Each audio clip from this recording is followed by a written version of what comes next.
Good afternoon, everyone. Welcome. It's wonderful to have you all here today.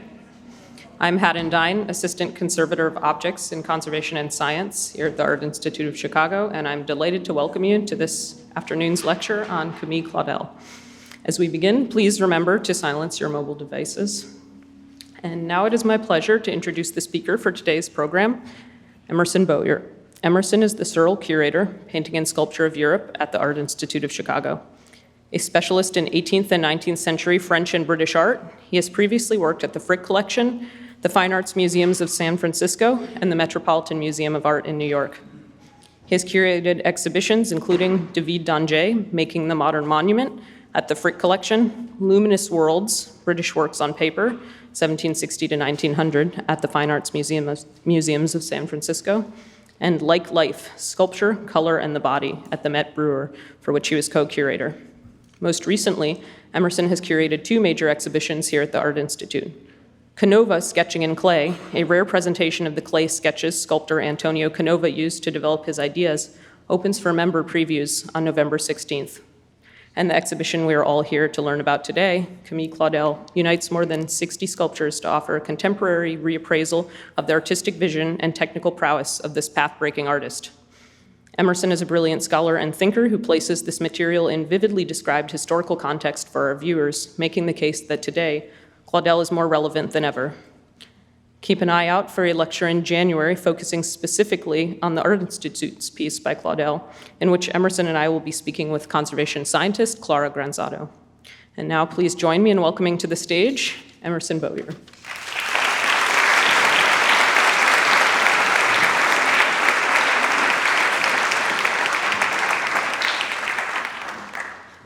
Good afternoon, everyone. I am just going to move us all the way back to the first image. I'm so thrilled to see so many people here today. Camille would have been overjoyed.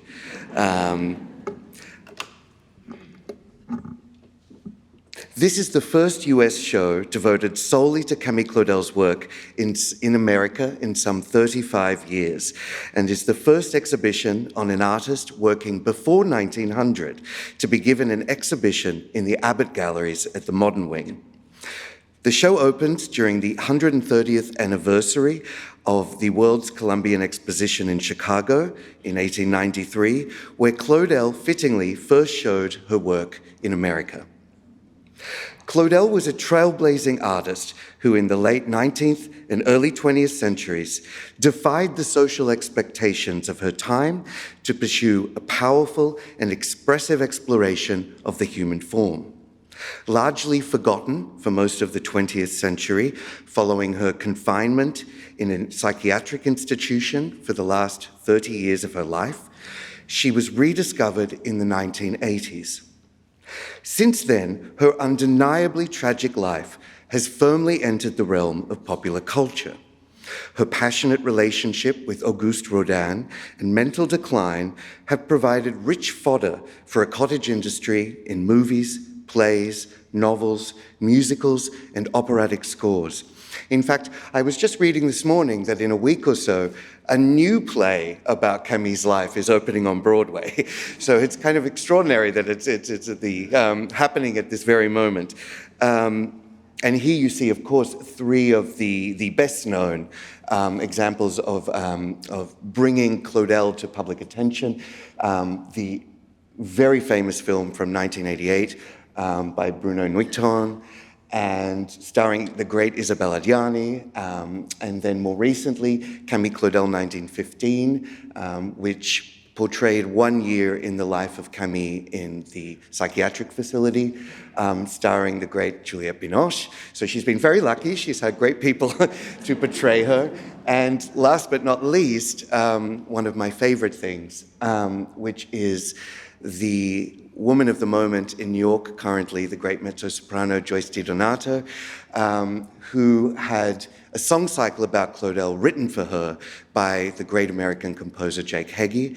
And I hope you'll all listen to the audio guide in the exhibition, as Joyce very generously and enthusiastically contributed to the audio guide. Now, despite the increased awareness of the artist that these and many other endeavors have achieved, sometimes they've spun sensationalist and melodramatic tales of doomed romance, victimhood, and madness. This biographical miasma has tended to obscure or even excise the sculptor's art and agency. But she was an extraordinary artist whom the French critic Octave Mirbeau famously described as something unique, a revolt of nature, a woman genius. Brimming with both praise and condescension, this exclamation by Mirbeau encapsulates the position of Claudel in the art world at the end of the 19th century. Of her sex, but radically divergent from its conventional social construction, she was a new and unsettling figure. Genius had always been positioned as the exclusive preserve of men, and yet here was a woman who exhibited all the traditional qualities of artistic greatness. I started thinking about the artist some 4 years ago. I had found an unpublished letter written by Claudel in our museum's archives. The letter was written from Paris in late 1882 on the eve of the Chicago World's Fair and addressed to the Empress of Chicago, Bertha Palmer. It's both a savvy and moving missive. Madame, she wrote, having heard that you take great interest in female artists, I am taking the liberty of recommending myself to you. I am sending to Chicago my bust of Mr. Rodin. I very much want to sell this bust, which has double appeal due to the renown of the model. If you wish to have this bust for yourself, madame, I would give it to you in bronze for 500 francs, or in plaster for 150 francs. Please excuse this request, which you will surely comprehend if you are aware of all the difficulties a woman encounters in the artistic profession. Now, Bertha didn't bite. She remained ambivalent toward Rodin during her lifetime. Multiple dealers and art advisors attempted to get her to purchase works by Rodin, and she demurred constantly. So I suspect that she didn't want to see Rodin's face in her living room every day. I wish that Claudel had told her about one of her other works. I was determined at that point to acquire a work by the artist for our museum. Not an easy task, as her sculpture is quite rare on the market and fetching increasingly stratospheric prices. Luckily, in 2022, we purchased a newly discovered polychrome portrait of her brother Paul. One of her earliest works, it shows her experimentation with historical styles. Here, 15th century Florentine portraits by sculptors such as Donatello. There are a number of versions of this bust, which became a sort of quasi-official portrait of her brother Paul, who became a very famous writer and diplomat in the 20th century. And indeed, in France, for most of the 20th century, if you said Claudel, you meant Paul. What I adore about this sculpture is that the artist painted it herself. She had such an incredible and daring sense of color. You'll see that it's not painted to look realistic. We're not seeing flesh tones and hair colors or anything like that. Instead, she's painted the surface with vivid browns, reds, yellows, and greens. They're almost radioactive in their effects. I think she did this to emulate the oxidized surfaces of ancient bronzes that had been dragged up from the ocean after hundreds of years. And so it's an extraordinary piece. We're very proud to have it, and to have it star in the exhibition alongside a bronze that was commissioned by one of the Rothschild family in around the same time.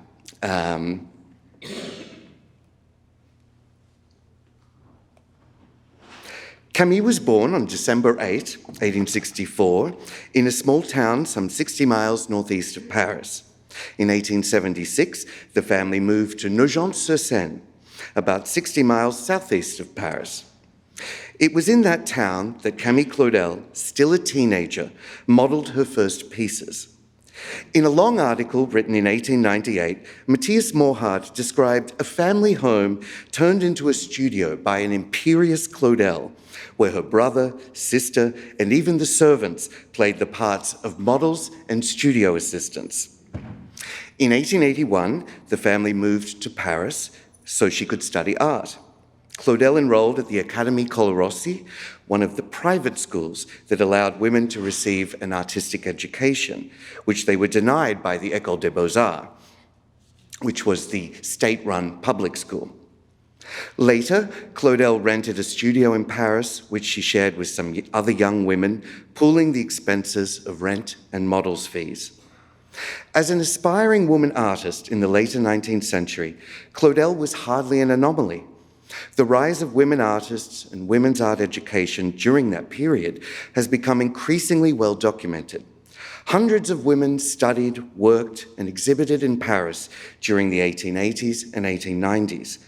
However, relatively few achieved notoriety in the field of sculpture, which, unlike painting or drawing, continued to be a bastion of masculine enterprise. Densely material, largely reliant on the nude, physically demanding, expensive to produce, and bound up in male-dominated and politicized systems of state patronage, sculpture was not a polite art, and Claudel's ambition in that area was inherently transgressive. Claudel was around 19 or 20 when she entered Rodin's studio in Paris. The earliest document on which both their names appear is from March 1883. Her involvement in his studio lasted about a decade, during which she took on the roles of model, assistant, collaborator, and romantic partner, while also pursuing her own works and exhibiting them at the Paris Salon. Claudel was not a simple laborer or compliant student within the studio. She very, very quickly became the right-hand woman of Rodin, the person he shared his ideas with, the person he asked opinions of and approval for certain compositions.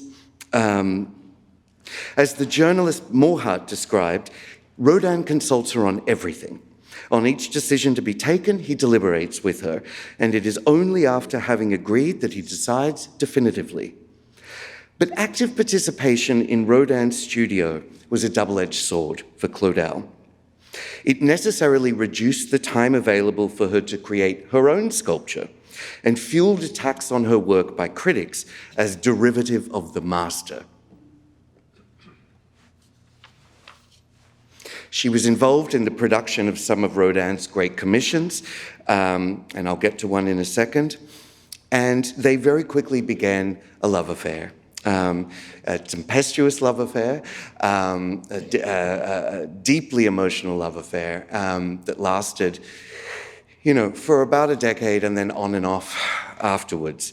Her affair with Rodin unfolded in parallel and intertwined with their artistic exchanges. I'm not sure you can entirely separate the two.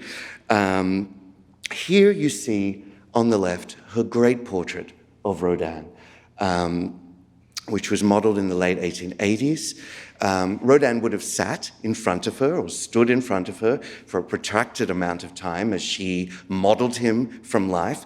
And I think you have to sort of, imagine the crackling energy between these two figures as they're facing each other and she's modeling him. This was a deeply emotional, personal, and artistic exchange.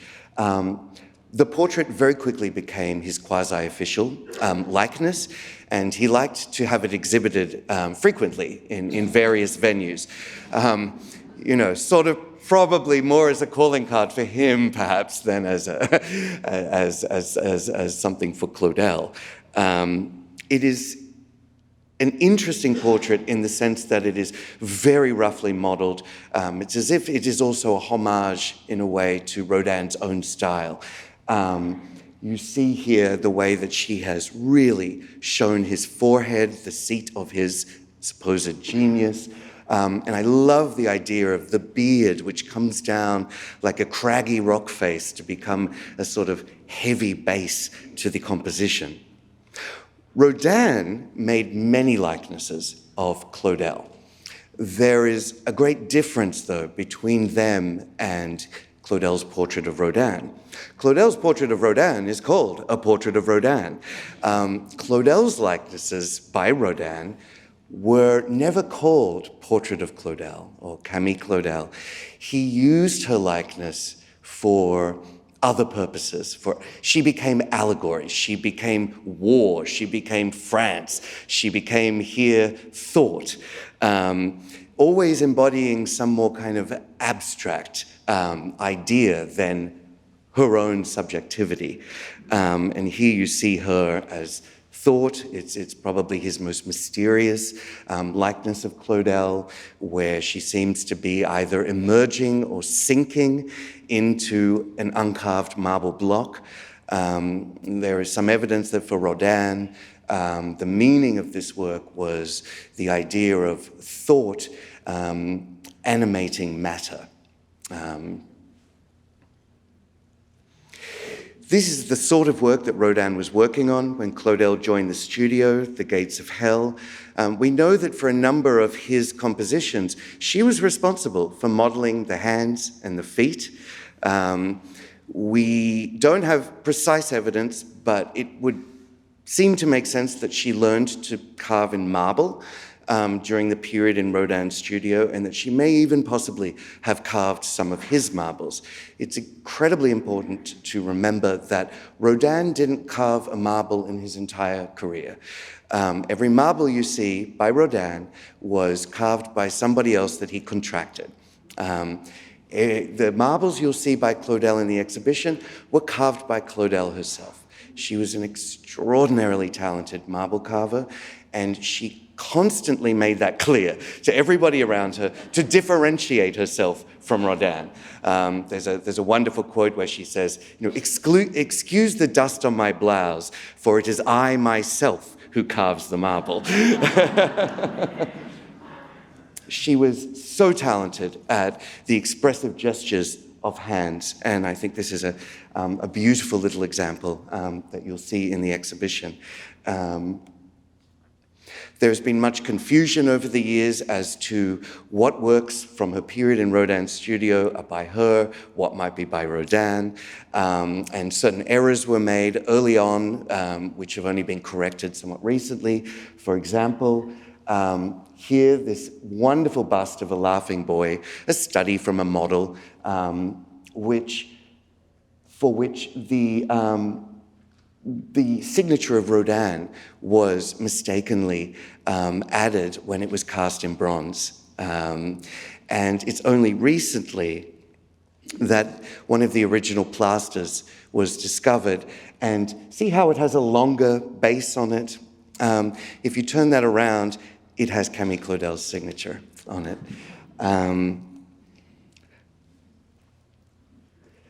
This is another example of the complicated influence between both of these artists. It flowed in both directions, not just from the elder teacher to the so-called student. Here, for example, on the left is a terracotta model produced by Claudel in 1887 called Girl with a Sheaf. It's a study of a nude model, but she's given some sense of allegorical meaning to it by adding a sheaf of wheat to the back of the figure, which is perhaps suggestive of the season of autumn. The next year, Rodin contracted someone to produce a marble, which he called Galatea, and which was signed Rodin.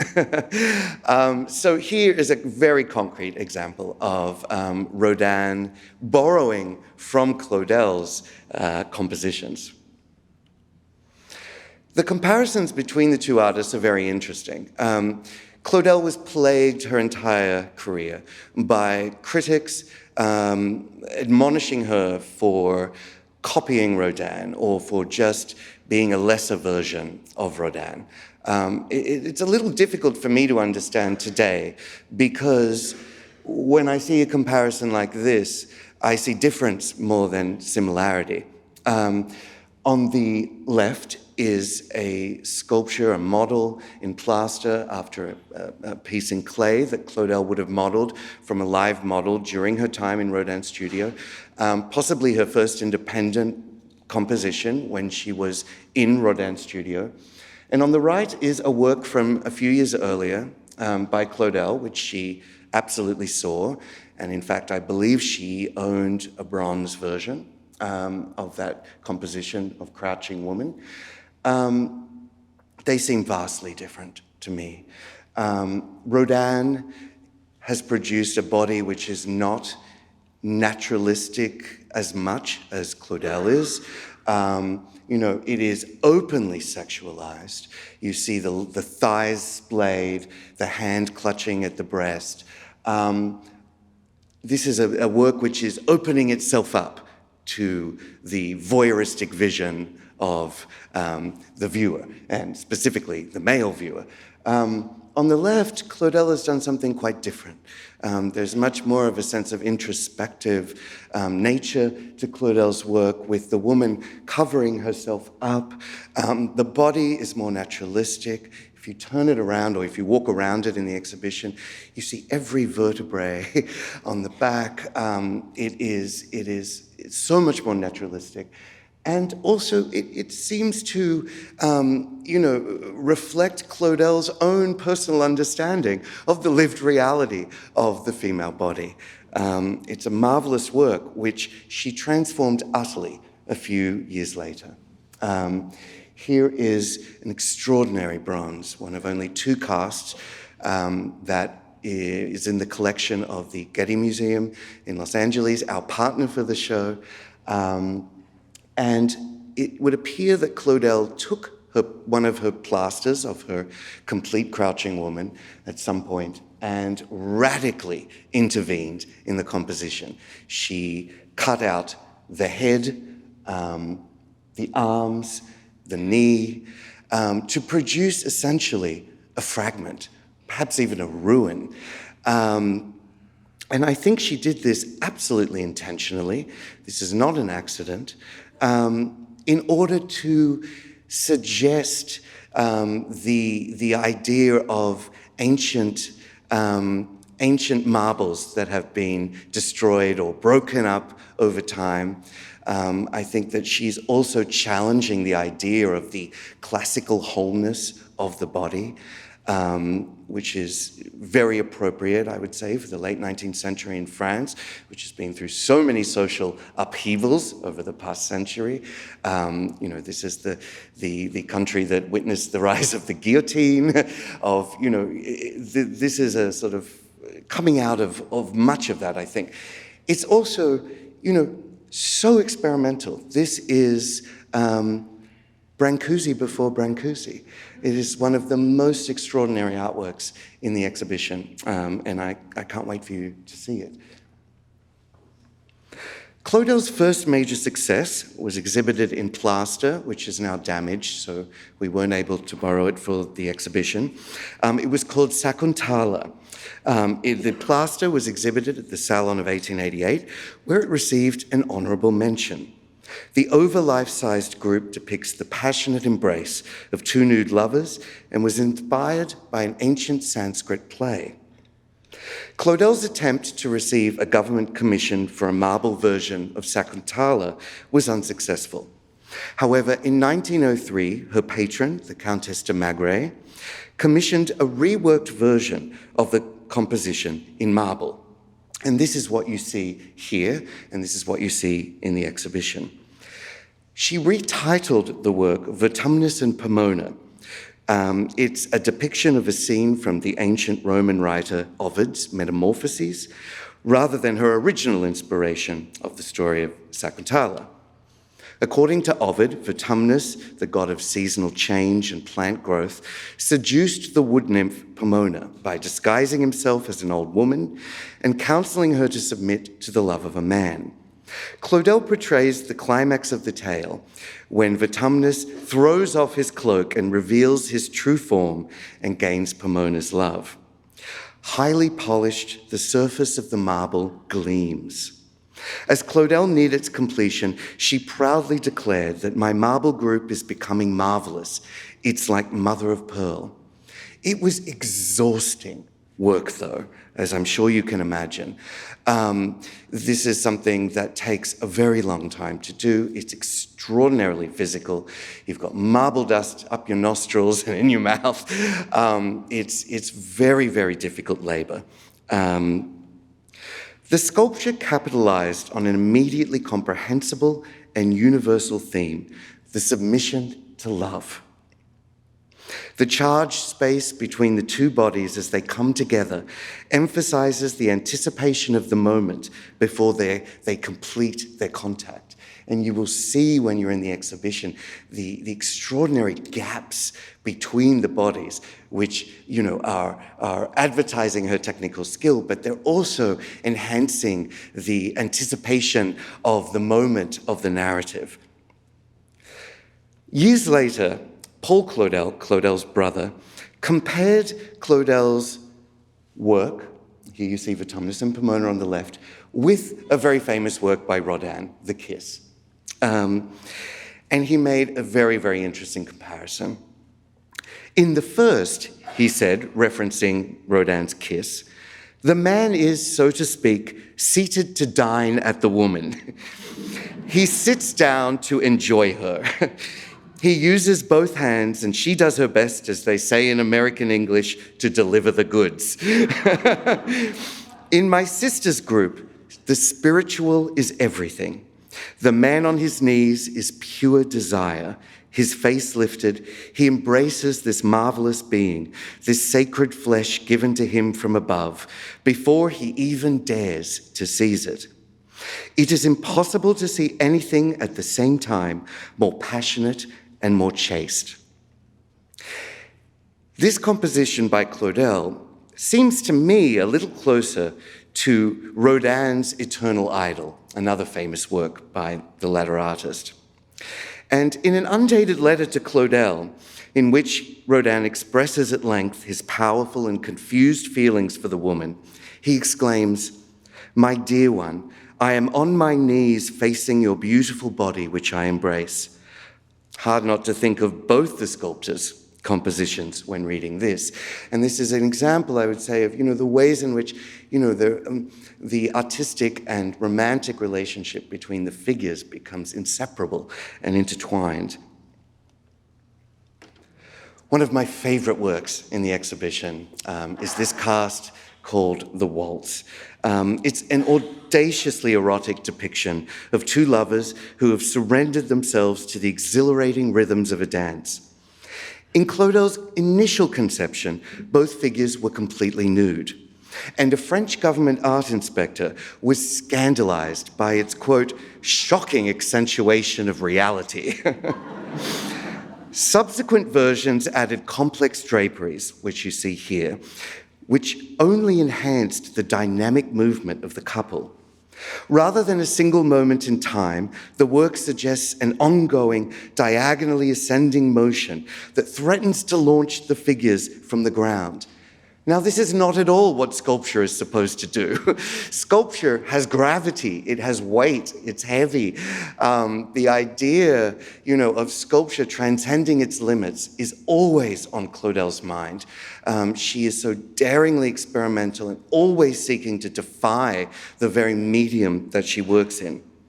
In this particular cast, which is a unique cast, and the only one with complex veils swirling above the figures, it weighs almost 400 pounds, and it is very difficult to install, I will tell you, and it has to be anchored underneath at the right-hand edge.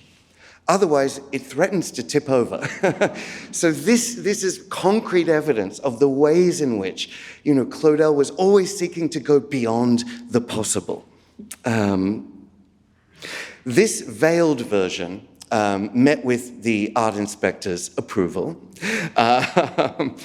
He said, the overtly realistic details have been sufficiently veiled. The light scarf that clings to the woman's sides, leaving her entire torso nude, an admirable torso, gracefully turned away as if to escape a kiss, ends in a sort of quivering train. It is like a torn sheath from which there emerges suddenly a winged thing.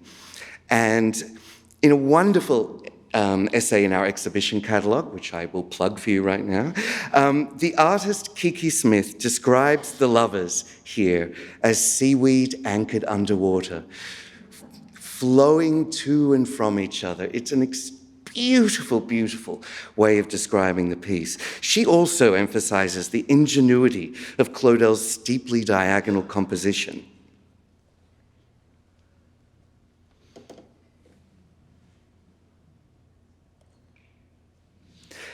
Claudel modified the composition and produced many different versions. These were often given as gifts to friends and supporters, including her good friend, the composer Debussy, and the painter Fritz Taulau. In this unique and recently discovered bronze version, Claudel simplified the group by reducing the drapery, especially around the upper half of the female figure.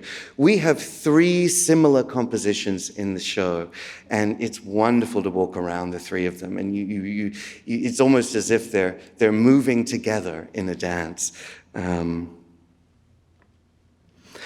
Claudel grew increasingly angered by Rodin's refusal to leave his mistress, Rose Beret, the devoted companion who had shared his life since 1864, and whom he also refused to marry until very close to his death. Claudel was also increasingly concerned about critical discussion of her supposed stylistic reliance on Rodin. Mr. Rodin, she wrote, is not unaware that a good number of wicked people have got it into their heads to say that he has made my sculptures. Why then does he do everything he can to give credit to this slander? So she started to believe that Rodin himself was fueling a lot of this critical discussion and was secretly working against her. In 1893, she leaves him in the studio. She isolated herself in her own studio in Paris's working-class 13th arrondissement. Stung by the continued comparison of her sculptures with those of Rodin, she determined to forge a completely different style.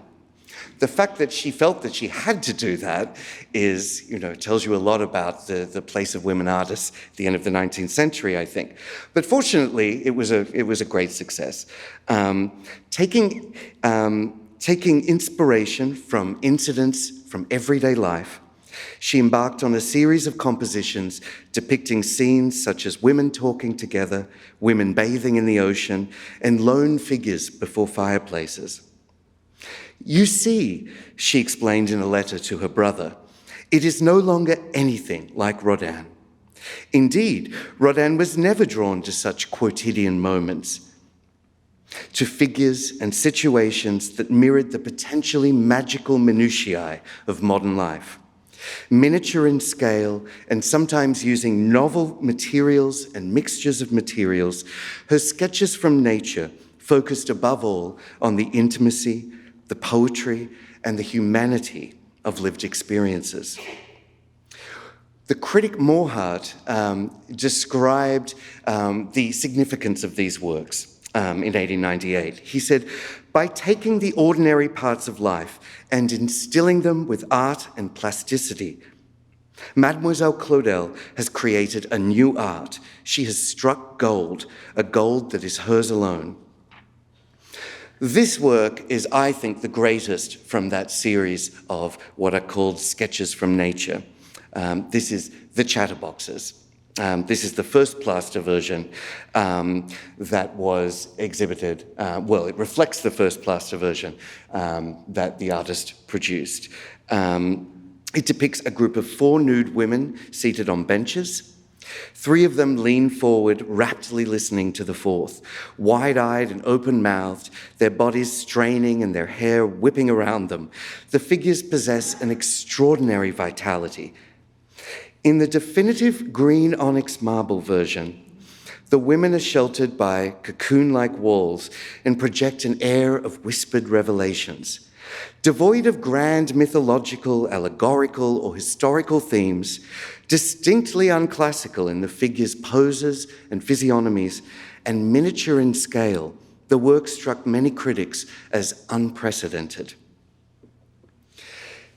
The stone is extremely unusual for somebody to carve in at this point in time, and I think she was very interested in Japanese art. In fact, when this was first exhibited at the Salon, the medium was described as jade, which it is not.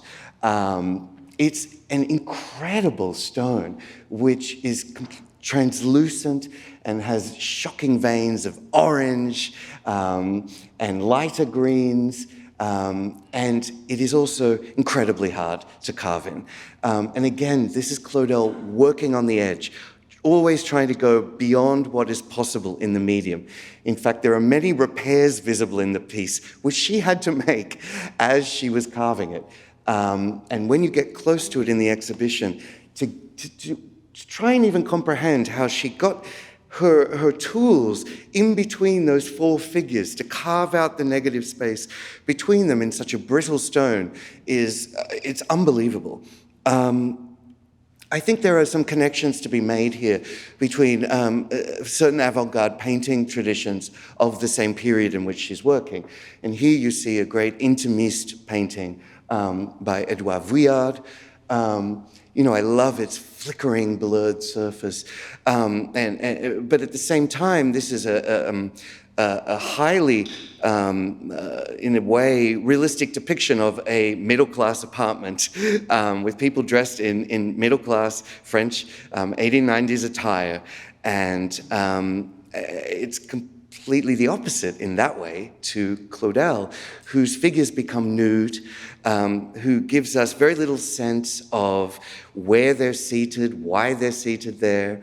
And that's because I think what she's doing is distilling this everyday moment into something much more universal for viewers. And I think that's why, in a way, it might connect with us more easily today than perhaps Vuillard's very specifically 19th century image. This, I think, is Claudel's most ambitious composition. It's called The Age of Maturity. It was begun as early as 1890 and completed in 1899. It's a singular artistic achievement and perhaps Claudel's most ambitious sculpture, both universal and transparently autobiographical. It depicts the path of life as human destiny as a tragedy. In it, a woman representing old age or death leads a middle-aged man away from a kneeling youth. Old age, pressed against the back of the man like a parasite, grasps his arms and steers him triumphantly beyond the reach of a kneeling, abandoned youth. Limbs, stances, and even the careful positioning of heads create a tight and clear narrative, and the composition advances in a dramatic upward sweep. The achingly small distance between the man's outstretched hand and those of the imploring figure of youth is nonetheless vast and devastating in its finality. Many viewers at the time would have associated the man with Rodin, the elderly woman and kneeling youth with his long-term partner Rose Beuret and lover Claudel, respectively. Decades later, Paul Claudel identified the kneeling figure as my sister Camille, imploring, humiliated, kneeling. This superb woman, this proud woman, this is how she is represented, imploring, humiliated, kneeling, and naked. Claudel was not particularly happy with Rodin at the time, and you see here a photograph on the left of Rose Beuret with Rodin. And I think we have to acknowledge that, it's understandable for Claudel to feel the way that she did about Rose. And you see here on the right a caricature she made of Rose as, as an old, unattractive woman with a broom, probably ready to, hound Rodin and whack him with it. And there you see Rodin in the chains that she has put on him. But I don't think it's fair, really, to assign this kind of blame to Rose. I think that all the women in Rodin's life suffered equally.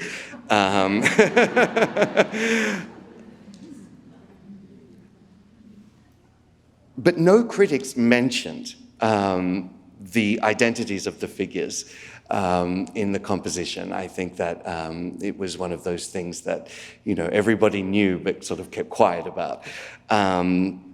Here is a really great comparison between the very first sketch she made for the work and the finished work. And I love it because it shows us exactly how she's developing the narrative into its most pure statement and most affecting way. So on the left, and in the first plaster version, you see this sort of tangled knot of the figures. It's almost like a modern Laocoon, where they're sort of straining with oppositional forces. Youth is pulling at him, clutching her hand to his breast. The old woman is pulling him in the other direction. So it's a contest, in a way, of which the outcome is entirely unclear.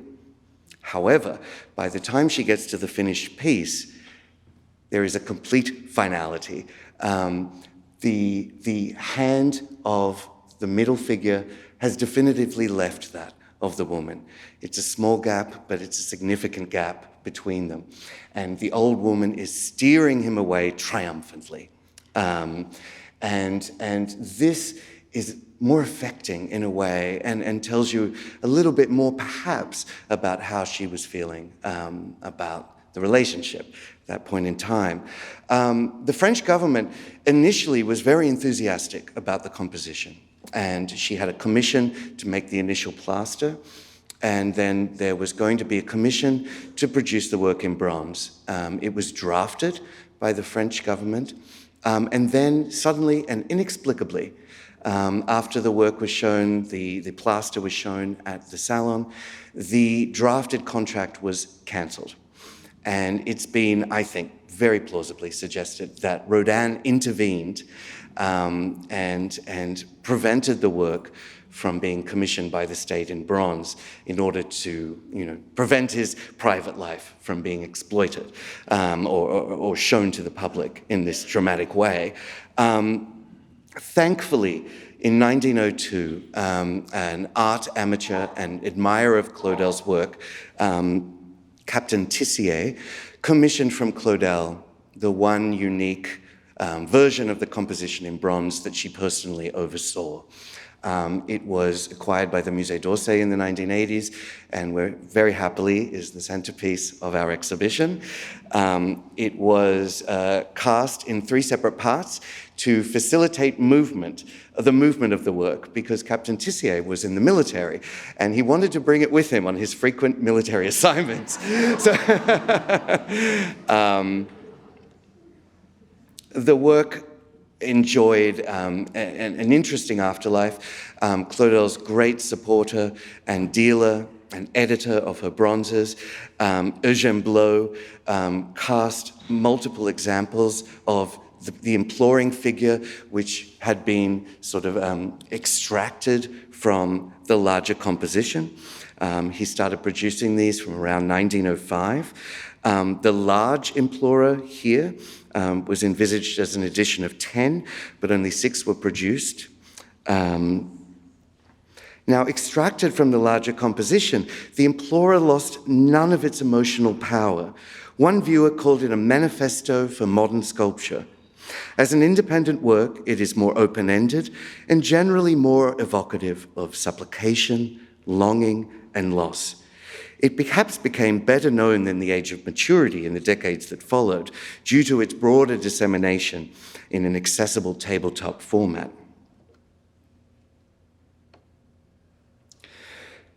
On December 1st, 1901, the writer Maurice Potischer sent art critic Gustave Jaffroy a worrisome letter. He said, "I saw Mademoiselle Claudel today. She is exhausted to the point of despair. She wants to abandon her art, and she has already broken some of her molds. Her stormy and somewhat bizarre nature certainly explains, in part, the solitude, abandon, and near financial distress to which she has been reduced after having known all the promises of great success. This account alludes to Claudel's ongoing financial problems, particularly after 1900, and foreshadows the decline of her mental and physical health in the last decade of her activity, before she was confined to a psychiatric hospital on March 10, 1913. Claudel herself bore witness to her difficulties. In a letter to Eugène Blot, she wrote, "It has become clear to me that I am the plague, the cholera of generous and benevolent men who deal with matters of art. And if I were to be seen coming with my plasters, the Emperor of the Sahara himself would immediately flee. This miserable art is better suited for ugly dupes and those with long beards than for a woman relatively well endowed by nature. Forgive these bitter and belated reflections. They will not appease those hideous monsters who have set me on this dangerous path." What you see here is a reduced bronze cast of a larger-than-life-size marble commissioned by the Countess de Maigret to decorate her Parisian mansion. It depicts a well-known subject from ancient Greek mythology, the hero Perseus holding triumphantly aloft the decapitated head of the Gorgon Medusa, whose gaze petrified anyone who beheld it. Here, Claudel placed herself in direct composition with canonical male sculptors, such as Donatello, Cellini, and Canova, whose versions of the theme were famous. Perhaps to emphasize her intervention in that august history, Claudel incorporated her own likeness as the face of Medusa. Perhaps also, then, there is something there of her disillusionment with the male-dominated art world and of the distress that it had caused her. Claudel's final state commission was for this bronze of a wounded Niobe. According to Greek mythology, the children of Niobe were slain by the gods Artemis and Apollo. This powerfully naturalistic nude represents one of those children. Here, Claudel reused the female figure from her earlier Sakuntala composition. This was a common practice for artists, especially Rodin. Claudel's struggles in the 1900s, however, might have reduced her capacity to model sculptures entirely from scratch, especially given the cost of hiring living models. But her compositional adaptations demonstrate her ingenuity in taking existing figures and altering a few details, and in the process, giving them vastly new identities and emotions. Typically, for the afterlife of Claudel's work, this bronze was thought lost until it was discovered submerged in a lake in the early 1980s. Claudel's mental health rapidly deteriorated. Her brother wrote the following: "In Paris, Camille mad.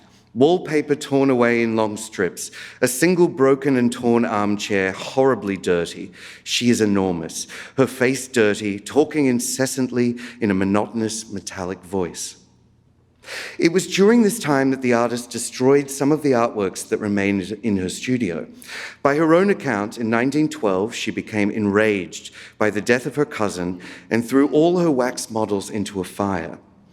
A few days later, having received more bad news, she destroyed a large statue, probably the large plaster of the Perseus and the Gorgon. According to statements collected by doctors after she was committed, the artist, in her paranoia, preferred to destroy her artworks rather than have them stolen and sold off by Rodin's gang. The man she had once loved had now become her insidious foe. She obsessed over his supposed persecution of her.